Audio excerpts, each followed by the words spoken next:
Nah, menakar efektivitas dari vaksin COVID-19. Karena kalau kita lihat sudah masuk Sinovac sudah digunakan, AstraZeneca juga sudah, Moderna pun juga sudah digunakan. Terutama untuk di DKI Jakarta kan difokuskan untuk mereka lansia, penderita komorbid gitu kan. Ya. Masuk lagi ada Pfizer, Vi. Nah, ini dia nih, semakin banyak semakin lengkap ya. Nah, tapi apakah peruntukannya itu bisa serta-merta langsung ya untuk jangkauan masyarakat luas, atau mungkin ada spesifikasi atau ada catatan-catatan khusus? Bersama kita pagi ini ada pihak yang bisa menjelaskannya kepada publik sambil juga menjelaskan langsung kepada Anda, karena kita tetap menunggu partisipasi Anda melalui nomor telepon 0214610323. Ini ada Guru Besar Penyakit Dalam Fakultas Kedokteran UI, RSCM UI, ada Profesor Ari Fahrial Syam. Selamat pagi, Assalamualaikum. Assalamualaikum Prof. Ari. Prof, selamat pagi. Selamat pagi, Waalaikumsalam warahmatullahi wabarakatuh. Sehat, Prof? Alhamdulillah. Tap, kayak gitu. Prof, ini yang mau saya tanyakan. Siap. Indonesia, pemerintah kita semakin melengkapi ya jenis-jenis vaksin gitu. Kuota juga semakin bertambah. Pertanyaannya, perlu ada kekhususankah mereka yang akan menerima vaksin baru, khususnya mungkin Moderna, Pfizer, ya kan? Nah, ini perlu ada kekhususan nggak? Atau perlu ada catatan khusus nggak? Oke, mohon cerahkan kami, Prof. Ya, terima kasih. Ini pertanyaan yang memang ditanyakan oleh pasien-pasien saya juga itu. Kemarin saya praktek juga begitu nanyanya tuh pasien. Itu dok, ini saya kayaknya bagaimana nih dengan kondisi sakit saya, ya saya bisa vaksin apa aja nih, katanya nih, mohon maaf disebutkan Moderna itu katanya untuk yang komorbid katanya, kalau yang ini tidak, ini mungkin saya tegaskan dari awal bahwa vaksin-vaksin yang ada itu bisa digunakan untuk siapa saja, ya kan begitu. Cuman tadi itu memang ketika seseorang itu mau divaksin, kita perlu evaluasi dulu beberapa hal. Oke, tadi kan bicara soal komorbid, ya kan. Nah, soal komorbid memang di vaksin yang terakhir ini, Moderna ini, yang memang kan itu khususkan untuk yang belum pernah divaksin atau tenaga kesehatan untuk yang ketiga kali yang booster. Itu memang disebutkan, dimention bahwa dia memang dikhususkan untuk pasien-pasien dengan penyakit paru kronis, jantung, ya kan, kemudian dengan diabetes, ya, penyakit dengan liver, bahkan juga disebutkan dengan HIV. Nah, artinya apa? Bahwa kembali lagi kita juga bukan berarti, waduh saya penyakit ini kenanya gini, nggak bisa juga begitu. Kenapa? Karena ini kan juga vaksinnya terbatas. Ya, yang seperti misalnya Moderna, pemerintah menyebutkan ini baru 5 juta dosis, misalnya kan gitu. Ya. Kalau seumpamanya misalnya, oh pasien ini merasa bahwa dia ada masalah jantung, kemudian di tempatnya itu masih Sinovac misalnya, waduh saya nanti nunggu dulu. Jangan. Ini yang mesti saya luruskan, bahwa kesempatan itu, ketika ada kesempatan kita divaksin, udah ikut aja vaksin. Nanti ada dokter yang melakukan screening di situ, apakah dia layak atau tidak gitu loh. Nah, ini yang kadang-kadang informasi ini masyarakat sendiri yang menseleksi dirinya sendiri gitu loh. Nah, ini yang saya mesti luruskan. Jadi itu urusan dokter deh, nanti Anda bisa divaksin atau kalau tidak. Kalau istilah saya itu, Prof, namanya kepintaran sendiri gitu lah ya, Prof. Nah, betul. Jadi terlalu banyak baca, akhirnya ambil kesimpulan, udah saya nunggu aja nanti misalnya Johnson & Johnson, ya sampai kapan tahu itu Johnson & Johnson ada sampai di Indonesia. Sini, kalau enggak gitu ya. Nah, betul. Nah, itu dia tadi. Jadi yang perlu di-highlight, Prof, sekali lagi, Prof, yang perlu di-highlight? Prinsipnya begini, ketika ada kesempatan bahwa saya misalnya bisa mendapatkan vaksin X itu, silakan ambil. Karena sejatinya kan vaksin-vaksin yang ada di Indonesia ini, baik itu Sinovac, apa itu Pfizer, atau itu Moderna, ya, kemudian juga yang beberapa lainnya, artinya bahwa vaksin-vaksin tersebut sebenarnya kan sudah lolos dari Badan POM. Kan sudah lolos dari Badan POM. Artinya apa? Bahwa vaksin tersebut bisa diberikan kepada masyarakat Indonesia, ya seperti tadi yang Sinovac kan, yang apa namanya gotong royong tadi kan gitu. Iya. Oke, Prof. Ari, saya mendengar banyak cerita nih dari masyarakat nih, Prof, ya. Untuk satu jenis vaksin misalnya, nggak usah saya sebut deh, kan? Tapi yang dari Amerika. Yang baru ini ya, dua yang baru ini kan? Nggak apa-apa disebut aja, ini kan nggak ada iklan, ini kan. Iya.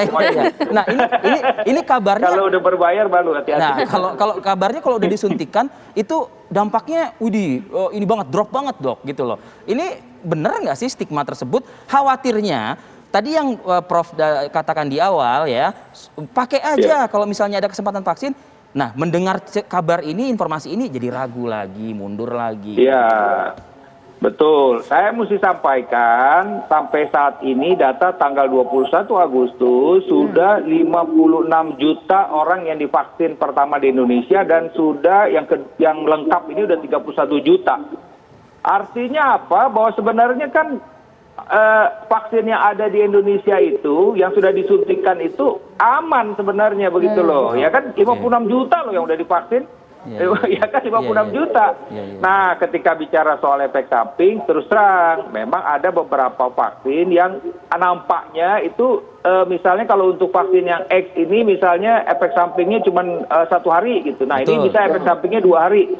Tapi mesti saya sampaikan yang namanya CP tersebut itu tidak terjadi pada setiap orang gitu loh. Saya ambil contoh aja nih di keluarga saya. Kan misalnya ini ada kebetulan ART saya nggak apa-apa, itu cuma pegel-pegel doang. Ya kan anak saya juga nggak apa-apa gitu. Tapi kok ada cerita lagi tetangga kok dia sampai meriang 2 hari 2 malam misalnya. Nah itu tadi, bahwa efek samping itu pun tidak terjadi pada semua orang, bisa bilang. Ya kalau namanya pegel habis disuntik ya wajar lah, karena kan jarum tersebut langsung masuk ke otot kita.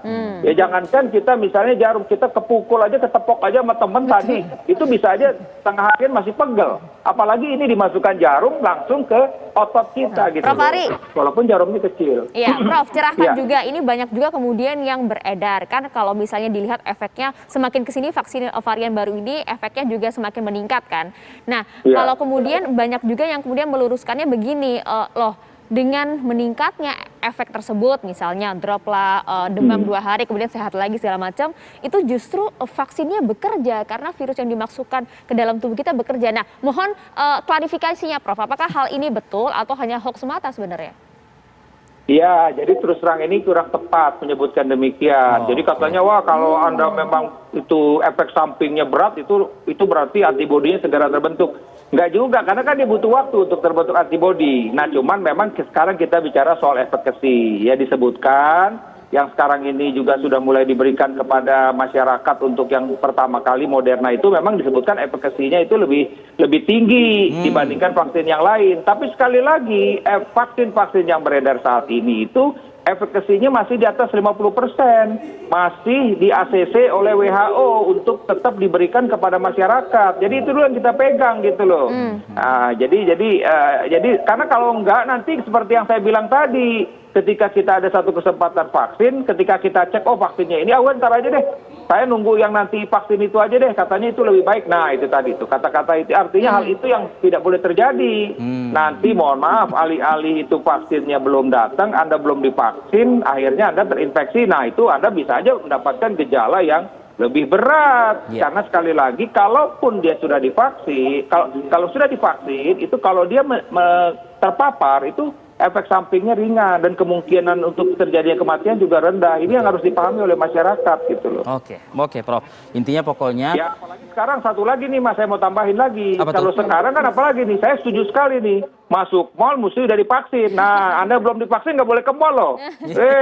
Sayang itu, mall tuh enak kita jalan-jalan ke mall loh. Kalau Tapi kalau sudah vaksin, Prof, sebelum jeda nih, sudah divaksin, iya, betul. Prof, sebelum jeda karena memang durasi kita terbatas, ada juga di penelpon yang sudah masuk, Prof. Infonya dia ada Pak Dayat silakan. dari Bekasi. Kita sapa dulu. Assalamualaikum. Assalamualaikum. Pak Dayat.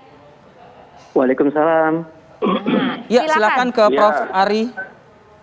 Ya, ya dok. Jadi gini dok, saya punya adik. Tapi saya tanya dulu, Pak Dayat sudah divaksin apa belum? Pak Dayat sudah divaksin? Saya tanya dulu. Sudah Oh, sekali. Alhamdulillah. Sudah sekali. Ya, saya kalau udah divaksin saya menjawabnya dengan semangat. Oh, Ya. luar biasa. Siap. Siap. Ya, silakan Pak Ya, Dayat. gini. Jadi gini dok, kebetulan adik saya kan dia punya penyakit kulit ya, psoriasis ya.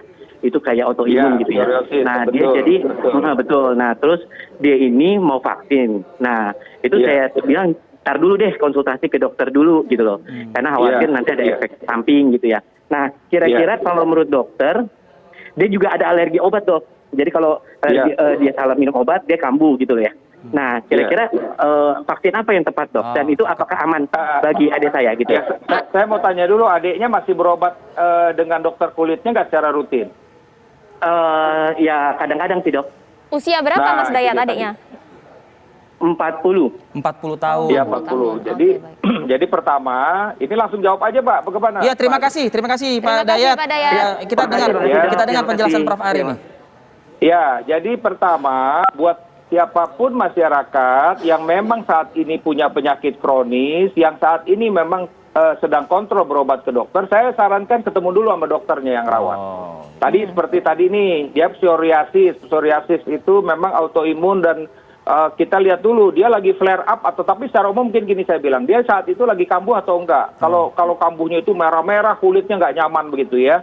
Nah, kalau lagi kambuh saya sarankan tunda dulu. Tapi kalau dibilang psoriasisnya udah lama nggak kontrol dan juga udah nggak pernah kambuh, ya silakan divaksin, nggak ada masalah.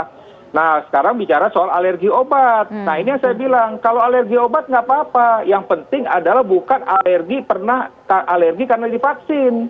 Nah, misalnya nih dia, oh ya dulu waktu itu pernah divaksin itu timbul alergi. Nah, ini yang mesti hati-hati. Tapi sekali lagi nih yang saya tekankan dari awal kepada masyarakat, yang bilang boleh atau nggak boleh itu bukan Anda loh, bukan Google loh. Jadi yang bilang nggak boleh atau boleh itu datang ke dokter. Ya. Gitu loh misalnya. Jadi nanti dokter akan membuat surat, misalnya dokter spesialisnya tentunya, ini kan karena penyakit-penyakit komorbid ini spesifik akan bilang bahwa Anda layak, Anda tidak layak. Ya saya seperti misalnya dalam praktek saya sehari-hari, misalnya kemarin, ya walaupun karena memang saya lihat kondisinya masih belum stabil, saya buat surat. Pasien ini tidak layak, saya obatin dulu 2 minggu, nanti 2 minggu suruh kontrol. Wah ini saya lihat ini terus stabil, saya tulis ini pasien layak. Karena terus terang teman-teman kita yang ada di front line yang berikan vaksin itu membutuhkan surat sepotong itu. Kalau kebetulan pasiennya itu memang mempunyai masalah kesehatan yang kronis gitu. Oke. Kontrol dulu ya. Kontrol dulu, jangan Ya, apa tadi bahasa kontrol kamu, Vi? dulu. Bahasa kamu tadi apa, Vi?